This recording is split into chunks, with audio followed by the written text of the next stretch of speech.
ቸልሲ ጨርሶታል። አራተኛውን ጎል ከቶታል በዚህ ሰዓት ላይ ግን በጣም ተቸግሮ ነው ቸልሲ ይሄን ጨዋታ ያሸነፈው። የቸልሲ ደጋፊዎች ድጋፋቸውን እየሰጡ ይገኛሉ። ጨዋታው ማለቀ በዚሁ። ጆዋ ፔድሮ ይገርማል። ግርምዬ በጣም የሚገርም ተጫዋች ነው። ከማን ሜዳ ኳሱን ይዞ የመጣበት መንገድ ይደንቃል። የጨረሰበት መንገድ ይገርማል። ፕሮፐር የቸልሲ ተጫዋች ጆዋ ፔድሮ ነው ላይ ያላቸው። በጣም አስተማማኝ ተጫዋች ነው። ተመልከተው ምን አይነት ኳስ ይዞ እንደገባ ድሪብል አድርጎ ይዞት ብቻውን ከማን ሜዳ ይዟቸው ነው። ግብ ጠባቂው ዜሮ ነው። ኮንኮ በጣም ሰነፍ ግብ ጠባቂ ነው። ወንፊት ነው። የኦናና ኮፒ ነው። ስለዚህ ቼልሲ አርሰናልና ሊቨርፑል ሩብ ፍጻሜውን ተቀላቅለዋል። ቼልሲ አርሰናል ሊቨርፑል ተጠባቂዎቹ ቡድኖች በሙሉ አልፈዋል። በትክክል ቀዩን ማንቸስተር በጎል ለተጫዋች ማሸነፍ ችሎ የነበረው ኒውካስትል ዩናይትድ ውሃ ሰማያዊዎቹ ማንቸስተር ሲቲዎችን ግን ማሸነፍ አልቻለም። በዚህም 3-1 ከመምራት ተነስቶ ተሸንፎ ከኤፍኤ ካፑ ተሰናብቷል።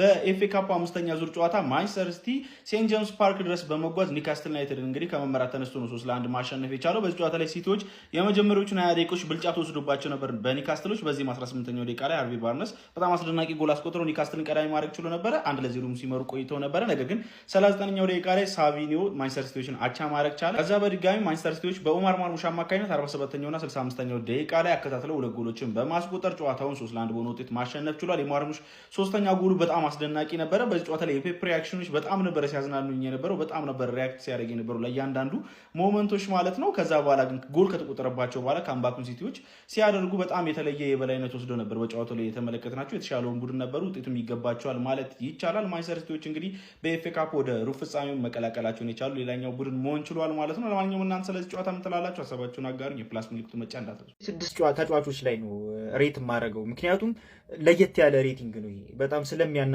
ሌላው ማለት ነው። ሳንቼዝ ምን ፊሊፕ ጀርገንሰን ቋሚ ሆነብህ እኮ አትሊስት አሳምነ ራስን አሳይተ መምጣት ሲገባ ጭራሽ እዚህም ትደናበራል። እነዚህ ጋር ከተደናበርክ ታዲያ መች ሰው ልትሆን አንተ 5 እኔ ሆኜ ነው እሱ። ሌላው ቶሲን ውጣ፣ በቃ አንተ ውጣ፣ እባክህ ውጣ ከቲማችን። ባዲያሽሊ ውጣ፣ አንተም ውጣ።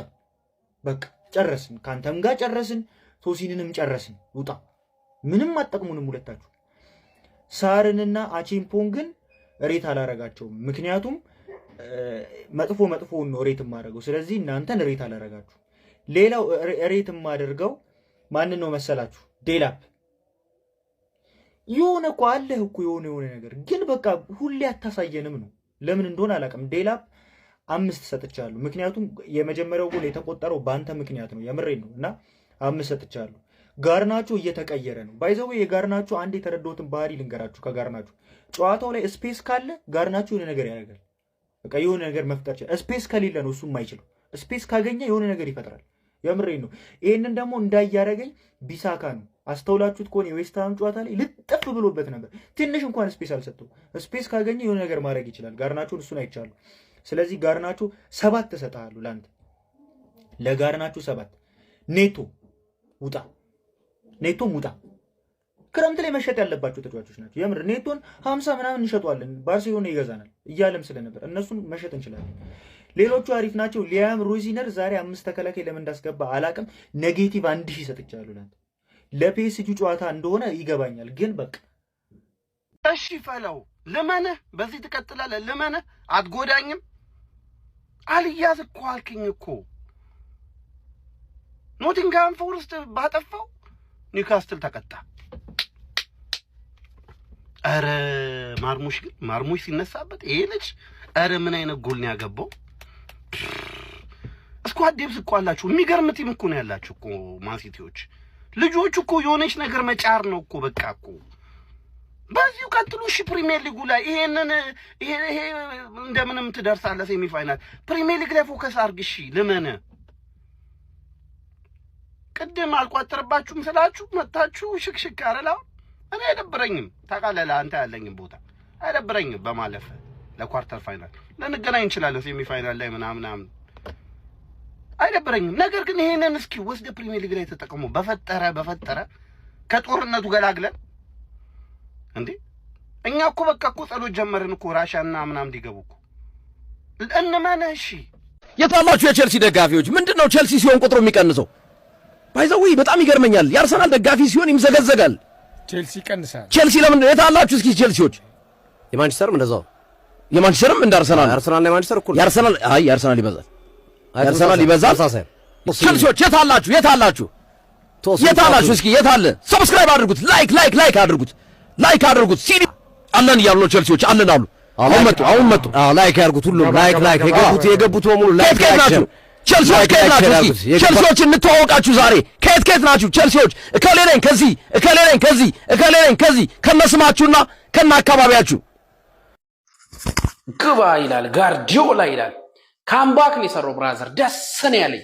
ምክንያቱም ከኤፍኤ ካፕ ወጥቶ ፕሪሚየር ሊጉ ላይ አተኩሮ መንጋጭላችንን ከሚያዞረን ማለት ነው።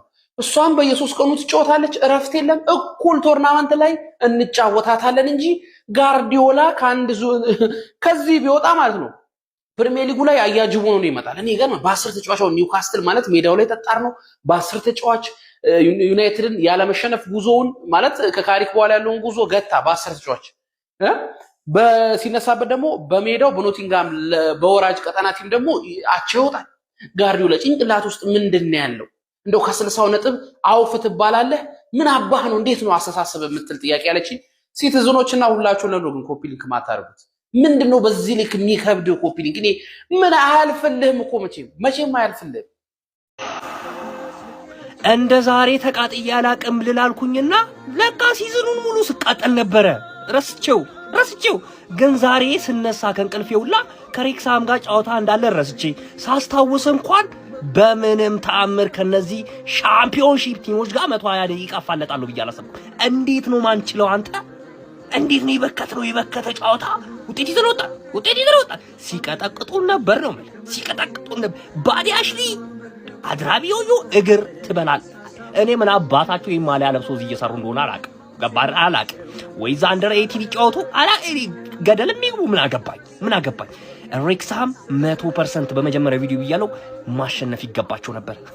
ሊያም ሮዚኒየር ይውለ አክተር ምናምን ለመሆን አትሞክር። ማንም አያጨበጭብልህም። እዚህ ተጫዋች ቀይረ ማስገባት እየቻልክ ምን አባ ነው ከነዚህ ጋር የምትለጠጠው የምትለመጥብን እንዴ? እኛ ነፍሳችን ይውጣ እንዴ ከሬክሳም ጋር እየተጫወትን ምን አርጉ ነው የምትለን እንዴ? ኤንዞ ፈርናንዴዝ አለ ቻንስ ክሬት የሚያደርግ ምን የደረቀ ጫወት እንዴ ይወጣ መጨረሻ ላይ እኛ አክተር ለመሆናት ሞክር። አባቴ ተረጋጋ እንዴ አብርደው። አልፈልግም። ምን አይነት ነው? ወይኔ ኡመር ማርሙሽ እኮ እድል ስጡኝ አለ። በቃ እድል ሲሰጠው ምን አይነት ተጫዋች እንደሆነ እኮ በጣም አሳይቷል። አምና ሃላንድ ተጎርቶ አያችሁት። በጣም ፈጣን ነው። ጭራሽ ፎልስ ናይን እየሆነ ነው የሚጫወተው። ጎል አስቆጣሪ ነው። ክሮስ፣ ድሪብል በቃ እንደዚህ አይነት ተጫዋች ነው የሚያስፈልገው። እንደኔ አሁን ላይ ዊንገር ላይ በቃ የፎደንም አቋም ስለወረደ ቼርኪ 10 ሆኖ ማርሙሽ ደግሞ ክንፍ መውጣት አለበት። ብቻ ለማንኛውም የማርሙሽ አጫወት በጣም ተመችቶኛል። ከየት ነው ያመጡት ይሄን ሰው ግን? በግ እኮ ነው የሸጡልን ተጫዋች ለው በግ 85 ደቂቃ ከየት ከመጣ ከማይታወቅ ሬክሲያም ምናምን ከሚባል ቡድን ተጫውተ እንዴት ቦክስ ውስጥ 2 ኳስ ብቻ ተነካለ አጥቂ ሆነ? ምን ማለት ነው? ከዚህ ውጤት ማሸነፋችን ብቻ ነው ጥሩ ነገር፣ ሌላው እንቱ ፈንቱ ነው። እንዴ ኤክስትራ መግባት ነበረብን። ጭራሽማስ ኤክስትራም ገብተን እነሱ አግብተው 3ታቸው ነን ነበር እኮ የነሱ ተሻረ እንጂ። አረ ይሄን ሰው እንዳይሰማን እዚሁ እናስቀረው፣ እዚሁ ማንም እንዳይሰማው። እንዴ አረ በጣም ነው የሚያሳፍረው። ሬክሳም ከሚባል ኬት የመጣ ጠላ ከሚጠምቅ ቤት የመጣ ቡድን